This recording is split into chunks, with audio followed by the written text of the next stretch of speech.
A monster called the Jersey Devil has been haunting the pine forest and my mind. I didn't mean to scare you. I went out in search of it with a group of professional Jersey Devil hunters. But I'm still having nightmares, so I decided to deal with my fear of monsters head on. Are you scared yet, Christine? Hey, Jeremy.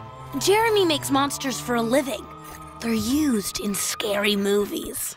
So, Jeremy, what made you decide to devote your life to scaring the heck out of people? I mean, what made you have this need to want to make monsters? I guess I just like scaring people. I've been doing stuff like this since I was a little kid in my parents' house. Do you ever get nightmares? I mean, you're surrounded by, like, monsters. I did when I was younger. I mean, that's kind of why I got into this. I wanted to know what was behind those dreams and why monsters were scary, and figured the best way to do that was to learn about making them myself. But Jeremy isn't the only one obsessed with monsters. People pay money to get scared at monster movies. Kids buy monster toys. The Jersey Devil hunters, they're adults, but they spend their free time looking for a monster. And I've been hunting monsters for years. But there's one question I never thought to ask. Why do you think people are so obsessed with monsters? Do you really want to know? Yes.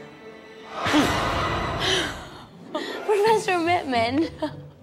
Professor Asa Mittman actually teaches a course on monsters at a university. He's a monster expert. Professor, why do people keep believing in monsters even if we know that they're not real?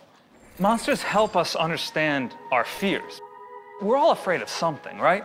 And the thing that most of us are afraid of is the unknown, things we don't know anything about, things we don't understand, strange things that we see out in the dark. Yeah, like when you can't tell what something is. Did you guys hear that? And a monster helps us understand that by giving it a body, making it a real thing that we can give a name to. And once you give something a name, then it's not such a scary monster anymore, really. Could people have invented the Jersey Devil to control their fear of the unknown? You know, wake up in the middle of the night hearing like a loud shriek or a howl outside. I guess that's possible. But what about my nightmares? I've been having these crazy nightmares ever since I started researching this Jersey Devil story. What I'd do anyway is I would keep researching them. The more you learn about them and the more you learn about the people who invented them or who made them up, the less scary they really should become. Making monsters was a way to kind of battle those nightmares. This one that you're seeing, what does it look like? It has these massive, like, bat wings, and then his head is like the head of a horse, and then he stands up on his hind legs, and he starts to jump like this, like a kangaroo. Kangaroo. So you see, you're laughing about them already. They're not that scary. I guess not.